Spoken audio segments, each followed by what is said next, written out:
살아계신 하나님 감사합니다. 오늘 새벽에도 예배로 하루를 시작하게 하시니 너무나도 감사합니다.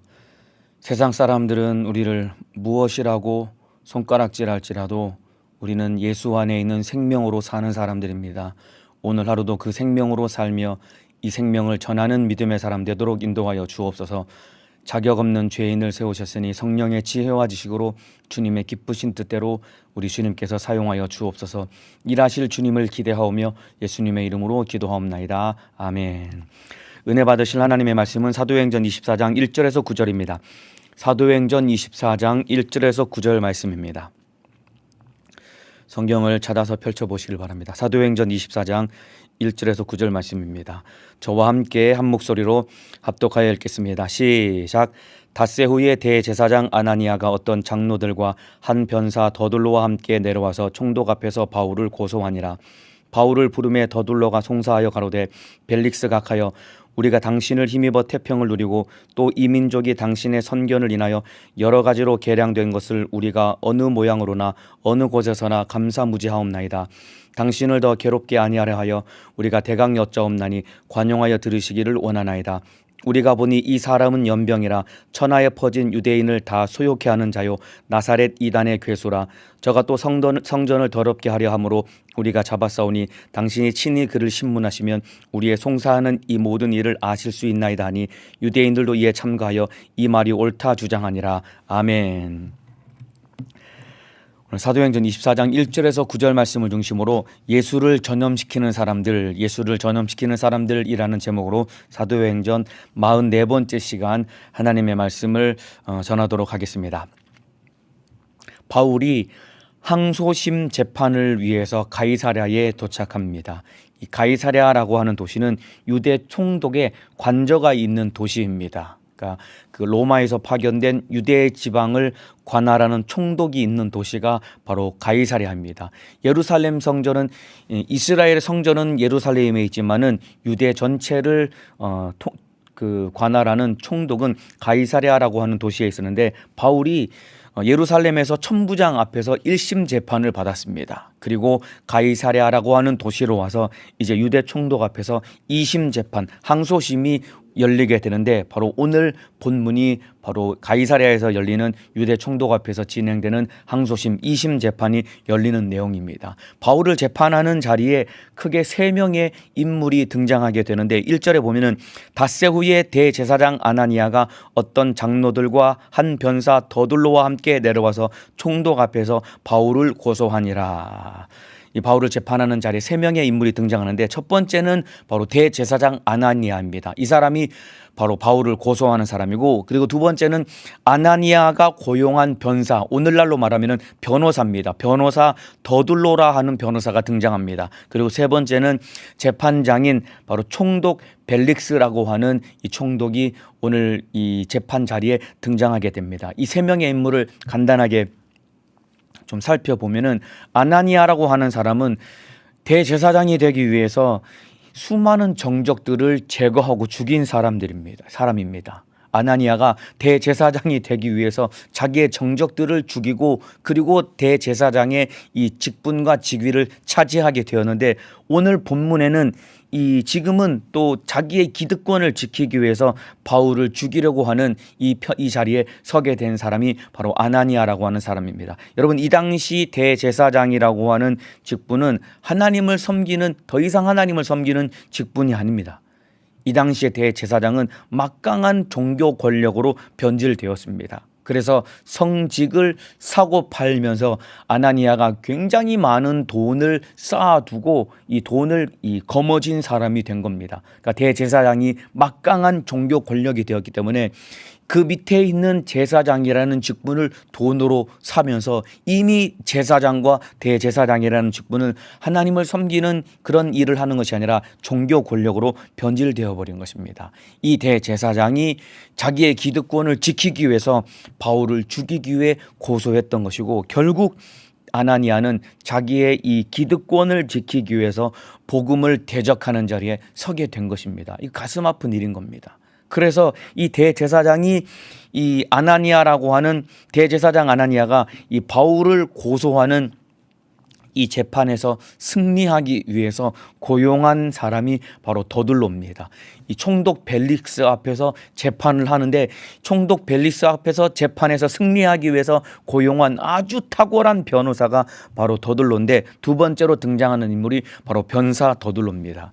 이 사람은 하는 일은 변호사인데 이 당시에 가장 언변이 탁월한 변호사였습니다.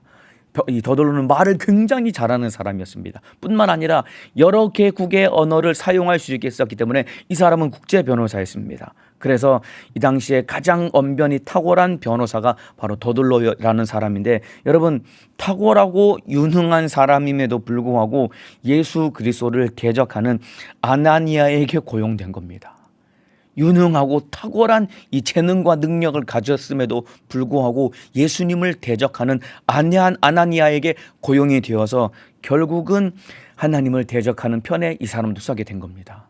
여러분, 유능하고 똑똑하다고 하나님께 사용당하는 것이 아닙니다. 하나님의 편에 서야 하나님께 사용당하는 겁니다. 저와 여러분이 비록 유능하지 못하고 탁월하지 못할지라도 우리가 하나님의 편에 서기만 한다면 하나님께 우리는 사용당할 수 있는 것입니다. 하나님의 편에 서서 하나님께 사용당하는 믿음의 사람 되시기를 주님의 이름으로 축복합니다. 얼마나 감사한지 몰라요. 저같이 유능하지 못하고 저같이 탁월하지 못한 사람일지라도 하나님의 편에 서면은 하나님이 우리를 사용해 주시는 겁니다. 그래서 누구를 위해 일하고 누구를 위해 살 것인가 선택을 잘 해야 됩니다, 여러분.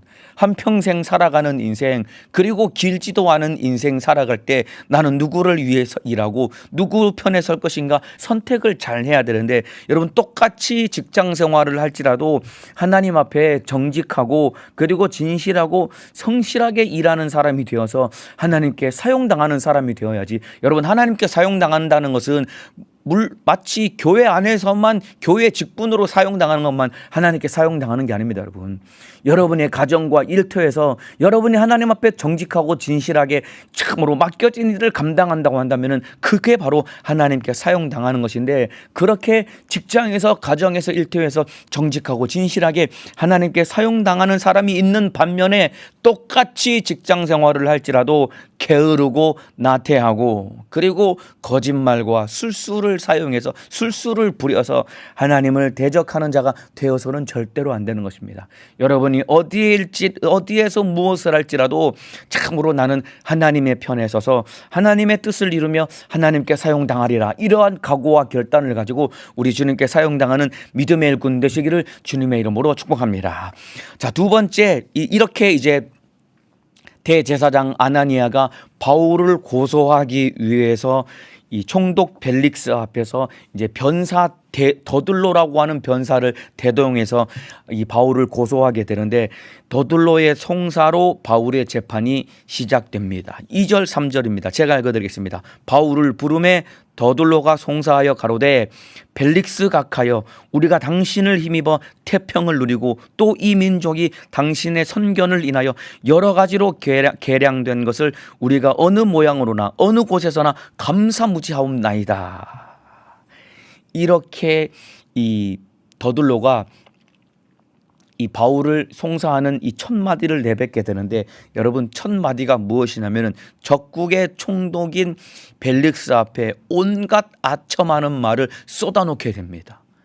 여러분, 로마 총독은 말이죠, 유대를, 이스라엘을 지배하는 적국인 것입니다. 우리나라로 말하면은 이 일제 치하 시대에 일본 총독 앞에서 아첨하는 것과 똑같은 것입니다.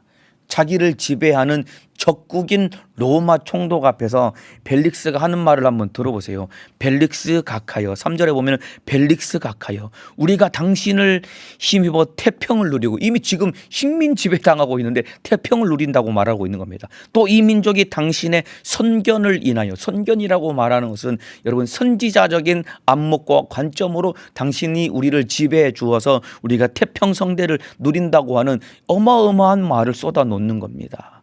여러 가지로 계량된 것을 우리가 어느 모양으로나 어느 곳에서나 감사무지하옵나이다. 여러분, 이거 하나님께 올려야 될 진실한 고백을 로마 총독, 적국의 총독에게 이 말을 쏟아놓는 것입니다. 여러분, 목적을 위해서는 수단과 방법을 가리지 아니하고 아첨하는 말을 쏟아 놓을 수 있는 사람들이 사람이 바로 벨릭스와 같은 사람인 겁니다. 바울을 죽일 수만 있으면은 적국의 총독 앞에서도 어떠한 말일지라도 꺼리지 아니하고 아첨하는 말을 쏟아 놓을 수 있는 겁니다. 여러분, 목적을 위해서 수단과 방법이 합리화되어서는 안 되는 겁니다. 그런데 이 더둘로라고 하는 사람은 목적을 위해서 수단과 방법을 가리지 않고 적국의 총독 앞에서 아첨하는 말을 쏟아 놓는 겁니다. 아첨하는 말은 해서도 안 되고 이 아첨하는 말 듣는 것을 좋아하지도 말아야 됩니다. 잠언 29장 5절에 이웃에게 아첨하는 것은 그의 발에 그물을 치는 것이니라. 이웃에게 아첨하는 것은 그의 발에 그물을 치는 것이라고 합니다. 그렇기 때문에 누군가가 나에게 와서 아첨하는 말을 쏟아 놓으면은 결국 그 말이 내 발 앞에 그물이 되어 가지고 내가 그 말에 올무가 되어서 넘어지고 자빠지게 되는 겁니다. 이만큼 하나님은 아첨하는 말을 너무나도 싫어하고 아첨하는 말을 하지 말라라고 했는데, 이렇게 더둘로는 자기 재판에서 이기기 위해서 총독 벨릭스 앞에서 참으로 이 가문이설 아첨하는 말을 쏟아 놓는 겁니다. 아첨하는 말 하지도 말아야 되고 듣는 것을 좋아하지도 말아야 됩니다.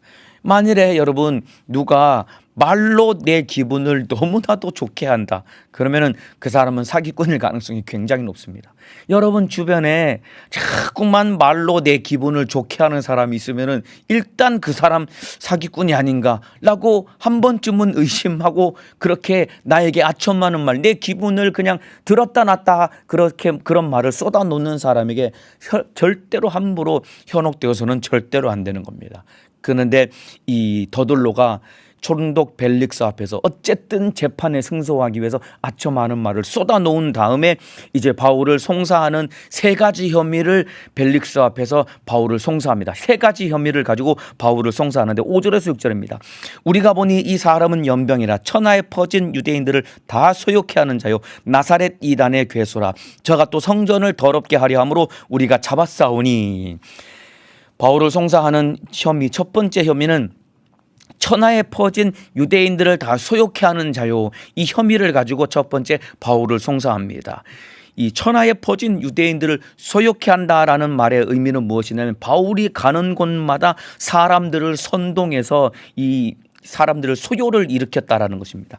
여러분, 이 당시 로마는 치안과 질서 유지를 가장 중요시 여겼습니다. 왜냐하면은 많은 식민지를 지배하고 있었기 때문에 여러 식민지에서 이 반란이나 이 반동이나 이런 소요들이 일어났기 때문에 이것에 대해서 가장 민감하게 반응했던 것이 바로 로마 중앙정부입니다. 그래서 소요나 반란이 일어나면은 엄중하게 처벌했는데 대부분 사형으로 다스렸습니다. 그런데 이 더둘로가 벨릭스 앞에서 천하에 퍼진 유대인을 다 소욕해 하는 자예요. 저가 가는 곳마다 이 소요를 일으키고 그리고 반동을 일으켰다라는 죄를 뒤집어 씌운 겁니다. 그러니까 바울을 반드시 죽여야 됩니다라고 고소를 한 겁니다. 그리고 두 번째는 나사렛 이단의 괴수다라고 바울을 고소합니다. 이 당시에 유대교는 로마 정부로부터 공인된 이 종교였습니다. 그런데 기독교는 로마 정부로부터 공인되지 못한 불법 종교인 것입니다. 그래서 이 불법 종교를 일으키면 엄중한 처벌을 받게 되는데, 여러분 나사렛 이단의 괴수라. 괴수는 무슨 괴수입니까 여러분? 복음을 전하고 여러분 로마에 항거하지 않았다 이 말입니다. 마찬가지입니다. 천하에 퍼진 유대인을 다 소욕해 하는 죄. 바울이 무슨 가는 곳마다 이 유대인들을 소욕했습니까? 그저 복음을 전하고 그들의 영혼을 살리는 일만 했을 뿐인데 거짓말과 과장으로 부풀려서 이 바울을 고소하는 겁니다. 그리고 성전을 더럽게 하려 함으로 세 번째 혐의는 성전을 더럽게 했다라는 것입니다. 여러분, 성전을 모독하는 자는 이 유대법에 의하면은 죽일 수 있었는데 로마 정부도 이것은 인정을 해 주었습니다.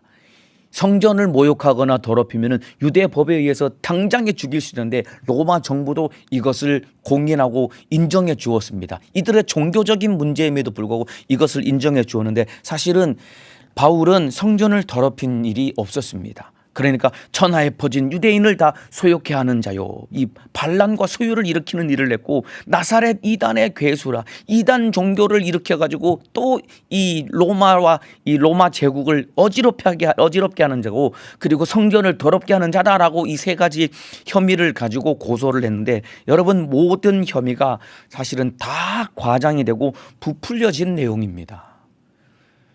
더둘로가 벨릭스 앞에서 바울을 고소하는 모든 내용은 전부 다 이 모든 혐의가 과장되고 부풀려진 것인데, 이렇게 과장과 거짓으로 얼룩진 이 고발과 그리고 이 고소와 이 혐의를 뒤집어 씌워 가지고 모든 것이 다 거짓말과 그리고 과장으로 얼룩지어 버린 것입니다. 여러분, 이 법정 자체가 이렇게 참으로 예수 믿는 사람 하나를 무너뜨리려고 이 과장으로 그리고 이 거짓말로 얼룩진 이 법정 앞에서 이 벨릭스라는 벨릭스라는 총독이 등장하게 됩니다. 10절입니다. 제가 읽어드리겠습니다. 10절에 총독이 바울에게 머리로 표시하여 말하라 하니, 더둘로라는 사람이 바울을 다 고소하는 내용이 딱 끝나니까 이제 바울이 이 반론을 할 차례인데, 벨릭스가 바울에게 반론을 하라고 어떻게 말했냐면은 바울에게 머리로 표시하여 말하라 하니, 이게 어떤 말이냐면은 총독 벨릭스가 앞에 앉아서 저기 바울이 앉아 있으면은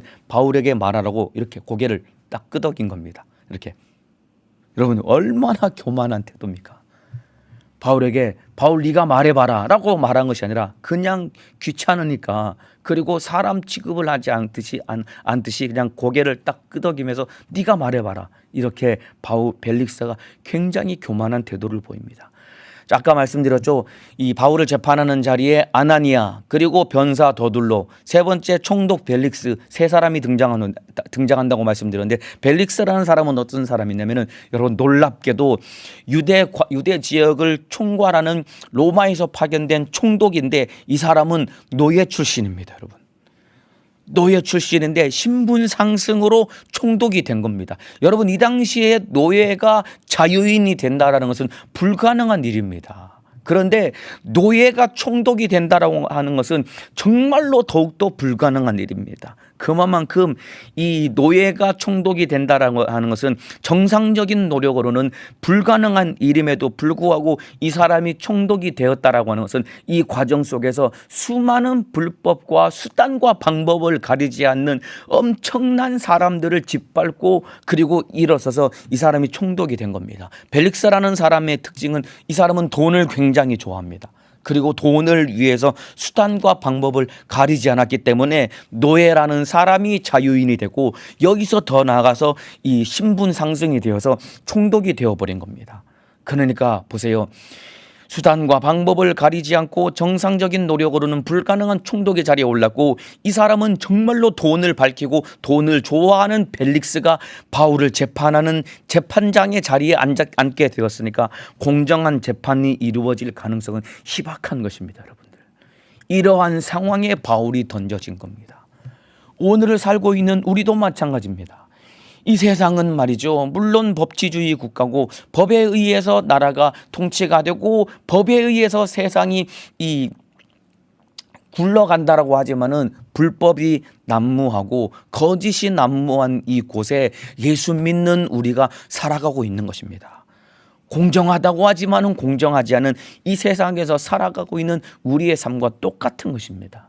여기에 등장하는 아나니아, 대제사장 아나니아, 그리고 변사라고 하는 더둘로, 그리고 총독이라고 하는 벨릭스, 이들 모두는 다 여러분 전부 다 기회주의자들입니다. 돈과 권력과 명예와 같은 이 자기 욕심을 채우기 위해서 무슨 일이든지 할 수 있는 사람들이었고, 이미 무슨 일이든지 한 사람들이었기 때문에 이 자들이 이 자리에까지 올라갔던 사람들입니다. 여러분 이러한 사람들, 기회주의자들, 아나니아 같은 사람들, 더둘로 같은 사람들, 총독 벨릭스와 같은 사람들은 과거에도 있었고 오늘을 살고 있는 지금 우리 주변에서도 얼마든지 볼 수 있습니다. 물론 지금 예배를 드리시고 오늘 이 말씀을 듣는 우리 성도님들은 너무나도 순수하고 정직하고 진실하게 사시기 때문에 여러분 주변에서는 이러한 사람들을 찾아보기가 좀처럼 쉽지 않겠지만은, 그러나 조금만 이 눈을 돌리면은 이러한 사람들, 기회주의자들은 우리 주변에 얼마든지 널려 있습니다. 여러분, 이들이 왜 이런 삶의 방식으로 살아갈까요? 이들이 왜 이렇게 수단과 방법을 가리지 않고 자기 욕심을 채우려고 하는, 왜 이런 삶의 방식을 쫓아가고 이런 삶을 살아갈까요? 왜 그러냐면은 이들 안에 딱 하나 예수가 없기 때문에 그렇습니다. 아나니아의 안에도, 그리고 벨릭스 안에도, 더둘로 안에도 예수가 없기 때문에 욕심을 쫓아 살아가는 겁니다, 여러분. 욕심을 쫓아 살아가는 것은 예수가 없는 사람들의 삶의 방식인 겁니다. 오늘을 사는 우리 주변에 있는 사람들도 보세요. 예수가 없는 사람들은 욕심을 쫓아 살아가는 삶의 방식을 살아간다 이 말입니다. 자기 욕심을 채우기 위해서 수단과 방법을 가리지 않고, 그리고 수단과 방법을 가리지 않는 그 방법과 수단을 또 스스로 합리화하고 정당화하는 겁니다. 이게 옳지 않음에도 불구하고 스스로 합리화하고 정당화하는 거 아닙니까? 요즘 보세요. TV 켜서 뉴스만 조금 보면은 뉴스 안에도 얼마나 많은 자기 욕심을 채우기 위해서 수단과 방법을 가리지 않고 살아가는 사람들이 TV 화면에 얼마나 많이 등장합니까? 그런데 더 기가 막힌 것은 그렇게 자기 욕심을 채우기 위해서 수단과 방법을 가리지 않고 살아온 자기 인생을 스스로 옳다라고 그렇게 정당화합니다. 법정에서 자기 혐의가 드러났음에도 불구하고 억울하다고, 그리고 나는 정당하다고, 그리고 그 사람을 추종하는 사람들이 그게 왜 잘못됐냐라고 그렇게 추종하는 사람들이 정당하다고 그렇게 그 사람을 옹호하는 사람들이 얼마나 많습니까? 그러니까 이 세상에 예수 없는 사람들의 삶의 방식은 자기 욕심을 채우기 위해서 수단과 방법을 가리지 않는 인생을 살아가는 겁니다. 그러면서 남에게 피해를 끼치고 수많은 사람들의 가슴을 아프게 하고 수많은 사람들의 정신적으로나 이 물질적으로나 어려움과 피해를 끼치면서도 전혀 이것이 잘못된 줄 모르고 살아가는 것이 오늘을 살고 있는 사람들, 예수 없는 사람들의 삶의 방식입니다. 그런데 여러분, 더 안타까운 것은 이러한 사람들이 사실은 교회 안에도 있어요. 교회 안에도 이러한 사람들이 있습니다. 교회 안에 있지만은 예수를 만나지 못한 사람들은 똑같이 교회 안에 있지만은 자기 욕심을 쫓아 살아가는 겁니다. 저와 여러분은 욕심을 쫓아 살아가는 것이 아니라 예수님을 쫓아 살아가는 믿음의 사람 되시기를 예수님의 이름으로 축복합니다. 우리 욕심 쫓아가면 안 됩니다. 예수님 쫓아가야 됩니다. 여러분, 예수 믿는 사람들은 자기 욕심을 채우기 위해 사는 사람들과 다른 방식의 삶을, 다른 삶의 방식으로 살아가야 됩니다. 저와 여러분, 예수를 믿노라 하는 저와 여러분의 삶의 방식은 여러분 참으로 예수님을 쫓아가야 됩니다. 자기 욕심을 채우기 위해서 참으로 이 세상 사람들이 걸어가는 방식과 다르게 우리는 예수님을 쫓아 살아가는 삶의 방식을 선택하고 예수님을 쫓아 살아가야 되는데, 오늘 바울의 고백의 내용이 바로 바울이 어떻게 예수님을 쫓아 살아가는지 오늘 본문에 등장하게 됩니다. 쭉 내려가서 14절입니다. 예수 믿는 사람들이 살아가는 삶의 방식을 바울이 고백하고 있습니다. 14절입니다. 그러나 이것을 당신께 고백하리이다. 바울이 총독 벨릭스에게 말하는 내용입니다. 그러나 이것을 당신께 고백하리이다. 나는 저희가 이단이라 하는 도를 쫓아 조상의 하나님을 섬기고 율법과 및 선지자들의 글에 기록된 것을 다 믿으며 저희의 기다리는 바 하나님께 향한 소망을 나도 가졌으니 곧 의인과 악인의 부활이 있으리라 함이니라. 바울이 도라는 표현을 썼습니다. 나는 저희가 이단이라 하는 도를 쫓아, 바울이 도라고 하는 표현을 썼습니다. 여기서 말하는 도는 길이라는 뜻인데 바로 복음을 의미합니다. 바울은 그 사도행전이나 이 서신서에 보면은 도라는 표현이 굉장히 많이 등장합니다. 바울이 도라는 표현을 사용했는데, 도라는 말은 길이라는 의미 표현인데 바로 복음을 뜻하는 겁니다. 여러분, 복음을 받아들인다라고 하는 것은 여러분 이 걸어가는 길, 우리가 걸어가는 길, 삶의 방식을 바꾸는 것이 바로 복음을 받아들이는 것입니다. 바울이 도라고 한 이 길, 복음을 받아들인다는 것은 여러분 우리가 걸어가는 길의 방향을 바꾸는 것이고 우리의 삶의 방식을 바꾸는 것이 복음을 받아들이는 겁니다. 바로 그 길은 예수 그리스도인 것입니다. 바울이 말한 이 도, 길은 바로 예수 그리스도를 의미하는 겁니다. 요한복음 14장 6절입니다. 예수께서 가라사대 내가 곧 길이요 진리요 생명이니 나로 말미암지 않고는 아버지께 올 자가 없느니라. 예수님께서 당신 스스로를 내가 길이라고 했습니다. 여러분, 여기서 말하는 도는 바로 예수 그리스도 복음을 의미하는데, 예수 믿는다라고 하는 것은 여러분 예수님 신앙생활, 예수를 믿는다라고 하는 것은 예수님이 가신 그 길을 따라가는 것이 예수를 믿는 것입니다. 이해가 되시면 아멘 하시겠습니다. 예수님이 가신 길을 따라가는 것이 바로 신앙생활이고, 그것이 바로 우리의 삶의 방식을 바꾸는 것이 신앙생활인데, 예수 믿기 전에 저와 여러분은 아나니아와 같이, 그리고 더들로와 같이, 그리고 벨릭스와 똑같은 삶의 방식으로 살았던 것이 우리의 삶의 방식이었다 이 말입니다. 우리도 똑같이 욕심을 채우기 위해서 수단과 방법을 가리지 않고 내 욕심만 채울 수만 있으면은 어떠한 것도 내 안에서 정당화될 수 있는 욕심을 쫓아가는 사람이었는데, 이제 복음을 받아들이고 예수를 믿고 신앙생활하는 저와 여러분은 이제 예수님을 따라가는 삶의 방식을 택하고 예수님이 길이 되어서 그 예수님을 따라가는 신앙생활이 바로 우리의 삶의 태도인 것이다 이 말입니다. 이해가 되시면 아멘 하시겠습니다. 과거에는 우리도 똑같이 욕심을 따라갔지만은 여기서 돌이켜서 이제 예수님을 따라가는 것이 신앙생활이고, 이것이 바로 그리스도인이 되는 것입니다. 이제 저와 여러분은 과거의 욕심을 쫓아 살아갔지만은 이제 길 되신 예수님을 따라가며 우리의 삶의 방식을 완전히 바꾸어서 바울이 도라고 하는 이 복음을 따라서 예수님을 쫓아 살아가는 믿음의 사람 되시기를 주님의 이름으로 축복합니다. 오늘 본문에 말이죠, 그리스도인의 삶의 방식을 굉장히 적절히 표현한 단어 하나가 또 등장합니다. 예수 믿는 사람들의 삶의 방식, 그리스도인의 삶의 방식을 적절히 표현한 단어 하나가 또 등장하는데 5절입니다. 제가 읽어드리겠습니다. 우리가 보니 이 사람은 연병이라 라는 표현이 등장합니다. 여기 연병이라는 표현이 등장하는데 바로 전염병인데, 전염병이라는 뜻입니다. 연병은 바로 전염병을 의미합니다. 여러분, 전염병, 바울을 전염병 취급했는데 사실 맞는 말입니다. 유대인들이 바울을 전염병 취급했습니다. 우리가 보니 이 사람은 연병이라, 이 자는 전염병이다. 요즘 이 코로나 바이러스 때문에 얼마나 마스크를 끼고 바이러스에 이 전염될까 봐 우리가 참으로 조심스럽게 살아가고 있는데, 이 당시 유대인들이 이 대제사장 아나니아와 더들로가 바울을 전염병 취급을 했는데, 굉장히 기독교인을, 예수 믿는 사람, 그리스도인의 삶의 방식을 아주 적절하게 표현한 이 단어가 바로 전염병이라는 단어입니다.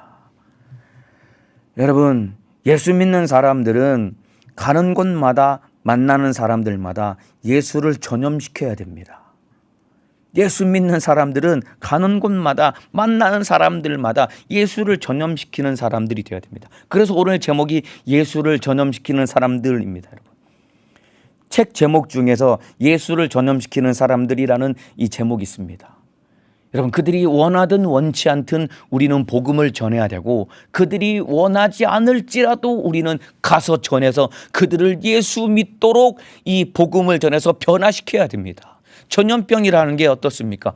내가 원하지 않아도 바이러스가 침투하면은 그 전염병이 걸려가지고 나도 그 병을 앓게 되는 것과 똑같이, 그들이 원하든 원치 않든 우리가 가서 예수 복음을 전해야 되고, 그들에게 예수를 전파해서 그들을 예수 믿는 사람으로 변화시키고 바꾸어야 된다 이 말입니다.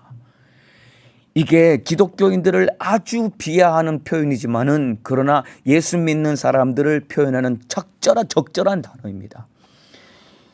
여러분, 안디옥 교회 성도들을 향해서 처음에 사도행전 중반부에 보면은 그리스도인이라고 표현을 했죠. 이 말은 우리말로 바꾸면은 예수쟁이라는 표현입니다. 아주 비하하는 표현이지만은 맞는 말입니다. 예수에게 미친 사람들 아닙니까? 그리스도인, 예수쟁이, 예수에게 미친 사람들이라는 표현인데 비하하는 말이지만은 아주 적절한 표현입니다. 마찬가지입니다. 연병, 이 전염병이라는 표현인데 이 또한 여러분 예수님을 전파하고 예수님을 전하는 사람, 비하해서 연병, 전염병이라고 했는데 아주 적절한 표현입니다. 저와 여러분은 예수를 전파하는 자가 되어야 됩니다. 예수를 전염시키는 자가 되어야 됩니다. 여러분, 우리가 예수를 전염시키지 아니하면 우리가 세상에 감염되는 겁니다. 이해가 되시나요? 우리가 복음 예수를 가지고 예수를 가는 곳마다 만나는 사람들마다 우리가 예수를 전염시키지 않으면 역으로 우리가 세상에 감염이 되어가지고 우리 영혼이 망하게 되는 겁니다. 그래서 세상에 감염되는 자가 아니라 예수를 전염시키고 예수를 전파하는 믿음의 사람 되시기를 예수님의 이름으로 축복합니다. 한번 따라해 주시면 좋겠습니다. 예수를 전염시키자. 진실한 믿음의 고백을 한 번만 더 따라해 주세요. 예수를 전파하자. 예수를 전파하고 만나는 사람들마다 예수를 전염시키는 믿음의 사람 되시기를 주님의 이름으로 축복합니다. 자, 22절에 보면 쭉 내려가서 22절에 보면은 이 더둘로의 이 고소하는 내용도 듣고 바울의 변론하는 모든 내용도 다 듣고 난 다음에 이제 벨릭스가 최종 판결을 내리는데 22절입니다. 벨릭스가 이 도에 관한 것을 더 자세히 아는 거로 벨릭스가 이미 여러분 이 복음 예수 그리스도에 대한 내용을 듣고 알고 있는 사람입니다.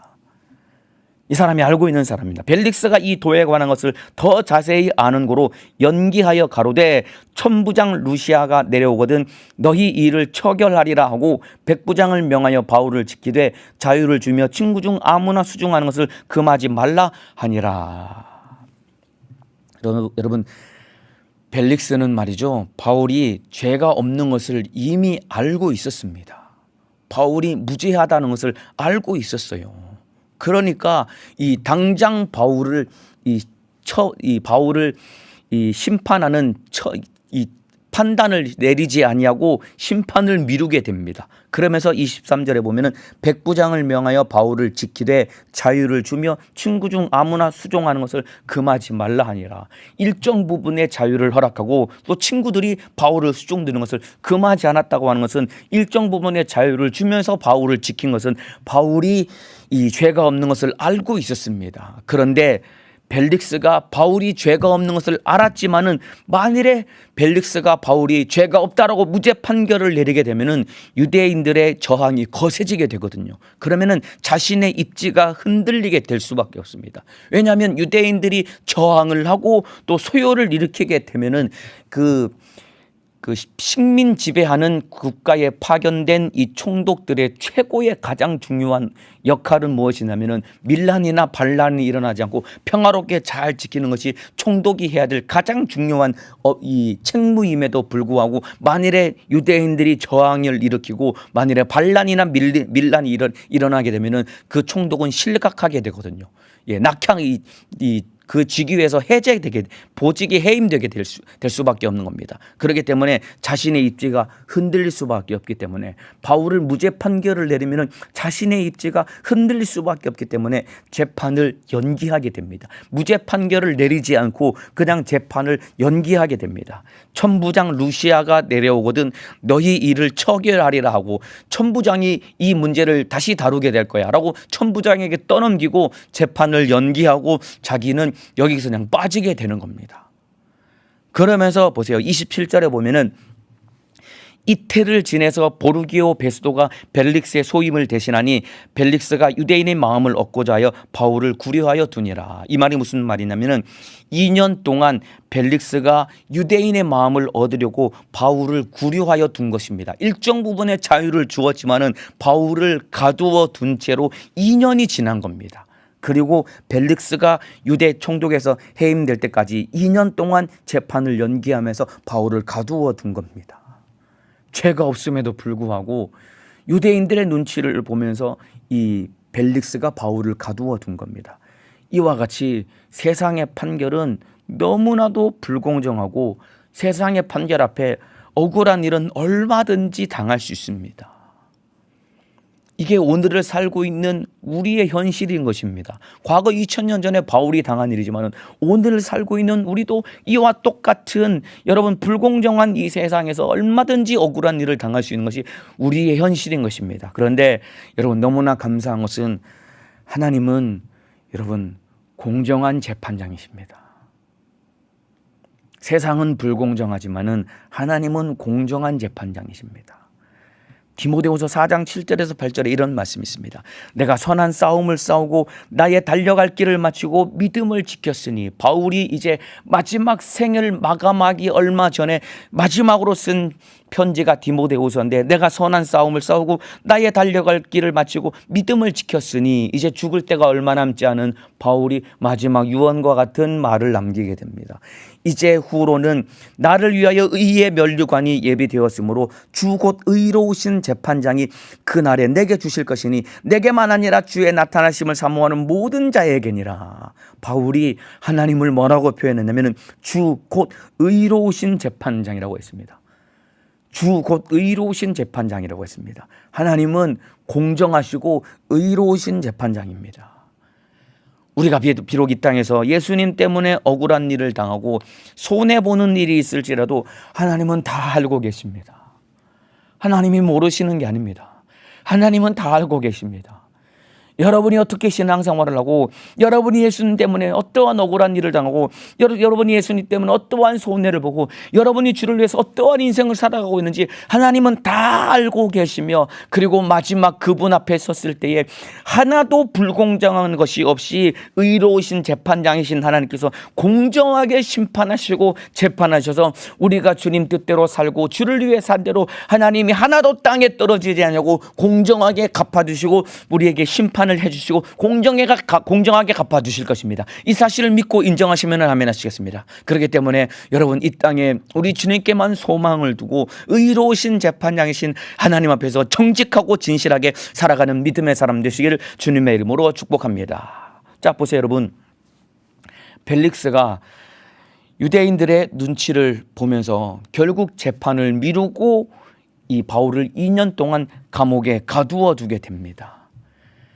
그런데 이전에 보면은 예수님께서 바울을 로마로 보내실 것을 약속하셨습니다. 사도행전 23장 11절에 담대하라, 이게 예수님이 바울에게 직접 나타나셔서 하신 말씀입니다. 담대하라, 네가 예루살렘에서 나의 일을 증거한 것 같이 로마에서도 증거하여야 하리라. 한참 이 유대인들에게 두드려 맞고 바울이 위기에 처했을 때 예수님이 바울에게 주신 약속인 것입니다. 네가 로마에서도 나의 일을 증거하여야 하리라. 예수님이 바울을 로마에 보낼 것을 약속해 주셨는데, 여러분 안타깝게도 가이사랴에서 바울이 2년을 머물게 됩니다. 로마로 보낸다고 약속을 했는데 바울이 2년을 더 이 가이사랴라고 하는 도시에서 머물게 됩니다. 가이사랴는 여러분 이스라엘 안에 있는 한 지역입니다. 여기서 바울이 2년 동안 더 머물게 된 겁니다. 약속을 받은 바울, 예수님으로부터 직접 약속을 받은 바울은 아마 속히 로마로 가기를 원했을 것입니다. 바울이 정말로 이 성격 급한 사람이거든요. 그리고 뭔가를 하기로 마음에 결단을 하면은 누구도 말릴 수 없는 열정이 충만한 사람이었습니다. 그래서 약속을 받은 바울은 속히 로마로 가기를 원했을 것이고, 그리고 빠른 시일 안에 로마로 갈 줄로 알았을 것입니다. 자기도 가기를 원했는데 예수님이 로마로 보내주시겠다고 약속했으니 얼마나 가기를 바라는 마음이 들끓었을 것이며, 그리고 가고 싶은 마음이 충만했을 것이고, 그리고 금방 갈 줄로 바울은 믿고 알았었다 이 말입니다. 그런데 2년이나 가이사랴 감옥에서 바울이 머물게 되는 겁니다. 하나님의 시간표는 우리와 다른 겁니다. 하나님의 시간표는 우리의 시간표와는 다른 겁니다. 여러분 또 있습니다. 바울이 다메섹에서 예수님을 만나고 아나니아로부터 안수를 받으면서 가라, 이 사람은 내 이름을 이방인과 임금들과 이스라엘 민족들을 위하여 전하기 위해서 택한 나의 그릇이라, 이 사명을 받았을 때 바울이 막 열정이 넘쳐가지고 다메섹에서 막 복음을 전하기를 시작합니다. 그런데 바울이 본격적으로 예수님을 만난 후 본격적으로 사역을 시작하는데 몇 년이 걸리냐면 13년이 걸리게 됩니다. 아라비아 사막으로 갔다가 다시 자기 고향인 다소에서 10년간 머물면서 도합 13년 동안 거의 아무것도 하지 않고 기다렸다가 13년 후에 본격적으로 사역을 시작하게 되는 겁니다. 이와 같이 하나님의 시간표는 우리의 시간표와 다른 겁니다. 하나님의 때를 기다릴 줄 알아야 되는 겁니다. 빨리 한다고 잘하는 것이 아닙니다, 여러분. 무조건 빨리빨리 급하게 막 일을 처리한다고 잘하는 게 아니라 하나님의 때에 하는 것이 잘하는 겁니다. 이해가 되시나요? 내게 맡겨주신 주의 일을 급하게 빨리 처리한다고, 무조건 급하게 빨리 처리한다고 잘하는 것이 아닙니다. 물론 빨리 해야 될 일을 빨리 해야 되겠죠. 그런데 빨리 땡겨서 한다고 무조건 잘하는 것이 아니라 하나님의 때에 하는 것이 하나님 보시기에 귀하고 선한 것이고 잘하는 겁니다. 하나님의 때를 기다릴 줄 알아야 됩니다. 제 안에도 정말로 이 조급함이 있거든요. 조급한 마음이 있으니까 또 마음 한켠에 이 불안한 마음이 제 안에도 참 많이 있거든요. 빨리 뭔가를 해야 될 것 같고 조급한 마음, 그리고 조급한 마음 때문에 이 일이 과연 잘 될까라고 하는 이 불안한 마음이 제 안에 참 많거든요. 제 앞길을 놓고 늘 조급해하고 늘 불안해하는 마음이 있는데, 오늘 제가 본문을 읽으면서 기다릴 줄도 알아야 되는구나. 그리고 빨리 간다라고 해서 무조건 좋은 것이 아니라 더디 갈지라도 하나님과 하나님의 뜻에 합해서 순종하며 나아가면 그것이 가장 잘하는 것이구나 라는 것을 제가 깨닫게 되었습니다. 여러분, 저같이 이 조급한 마음이 있는 사람들, 그리고 불안한 마음이 있는 사람들을 뭔가를 결정하면은 자동문이 막 촥촥촥 열리듯이 바로바로 막 이 일이 이루어지기를 기다리지만은, 일이 이루어지기를 기대하지만은, 그러나 기다릴 줄 알아야 됩니다. 그리고 하나님은 하나님의 때에 이루어 갈 것입니다. 그리고 불안해할 필요도 없는 겁니다. 더디 된다고 불안해하거나 초조해서는 안 됩니다. 더디 된다고 불안해하거나 초조할 필요 없습니다. 하나님의 때에 이루어 주실 것입니다. 우리가 기도하는 것도 마찬가지입니다. 기도했는데 왜 이렇게 응답이 안 되지? 구했는데 왜 이렇게 응답이 안 되지? 불안해하거나 초조할 필요가 없습니다. 하나님의 때에 이루어지는 것입니다. 여러분, 이것 또한 여러분, 예수 믿는 사람들의 삶의 방식인 겁니다. 세상 사람들은 욕심이 가득하기 때문에 내가 계획한 것 빨리빨리 이루어져야 되고, 빨리빨리 무엇인가 이 성취가 되고 이루어져야 되는데, 예수 믿는 사람들의 삶의 방식은 다른 겁니다. 하나님의 때를 기다릴 줄 알아야 되고, 하나님의 때에 이루어지는 것을 믿고 기다릴 줄 아는 것이 바로 예수 믿는 사람들의 삶의 방식인 것입니다. 저와 여러분이 예수님을 쫓아가는 사람, 우리의 삶의 방식이 예수님을 따라가는 사람, 내가 곧 길이요 진리요 생명이라고 했으니 예수님을 따라가는 사람, 그리고 그 예수님을 쫓아가며 참으로 예수님을 전염시키며 복음을 전파하는 믿음의 사람 되시기를 주님의 이름으로 축복합니다. 기도하겠습니다. 아픈 사람은 아픈 곳에, 문제가 있는 사람은 가슴에 손을 놓겠습니다. 기도합니다. 예수님, 감사합니다. 이 세상은 불공정하고 이 세상은 불합리한 것이 가득합니다. 그러한 세상 가운데서 살아가는 우리, 늘상 손해보며 그리고 늘상 피해보는 것 같지만은, 그러나 의로우신 재판장이신 하나님께서 우리의 모든 삶을 다 알고 계시며 공정하게 판결하시는 하나님이 계시기에 하나님 앞에 정직하고 진실한 삶을 살아가게 도와주시되, 세상 사람들은 욕심을 채우기 위해서 수단과 방법을 가리지 않지만은, 과거에 나도 그러한 삶을 살았지만은 이제 우리도 삶의 방식을 변화시키고 바꾸게 하사 예수님을 따라가는 사람, 내가 곧 길이요 진리요 생명이라고 했으니 예수님을 따라가는 믿음의 사람 되게 도와 주옵소서. 우리도 예수님을 쫓아가며 참으로 바울을 향해서 연병이라고 했듯이 예수 복음을 전파하며 예수님을 전염시키는 사람 되게 도와주셔서, 내가 예수님을 전염시키지 않으면 내가 세상에 감염되어서 내 영혼 망할 수밖에 없으니, 어디를 갈지라도 누구를 만날지라도 예수를 전파하는 믿음의 사람 되게 도와 주옵소서. 주님의 뜻 가운데 살아갈 때에 더디다고 불안해하거나 조급해하지 않게 도와주시고, 하나님의 때를 기다릴 줄 아는 참으로 예수 믿는 사람의 삶의 방식을 살아갈 수 있는 지혜로운 사람 되게 도와주옵소서. 나사렛 예수님의 이름으로 명하노니, 예수님을 쫓아가지 못하게 만들고 예수 복음을 전파하지 못하게 만들고 불안하게 만들고 초조하게 만들 못된 마귀 사단 귀신 질병에서야 예수님의 이름으로 명하노니 떠나갈지어다. 예수님의 이름으로 명하노니 떠나갈지어다. 떠나갈지어다. 떠나갈지어다. 떠나갈지어다. 떠나갈지어다. 떠나갈지어다. 우리 주님, 나간 귀신은 다시는 들어오지 않게 하시고 예수님의 이름의 권세로 지켜주시고, 우리 성도들 오늘 하루도 어디를 갈지라도 예수를 전염시키며 예수 복음을 전파하는 믿음의 사람 되게 도와주옵소서. 주의 사다도 영육간의 강건함으로 주님 뜻대로 사용하여 주옵소서. 두 손 높이 들고 주여 삼창하고 기도하시겠습니다. 주여, 주여, 주여.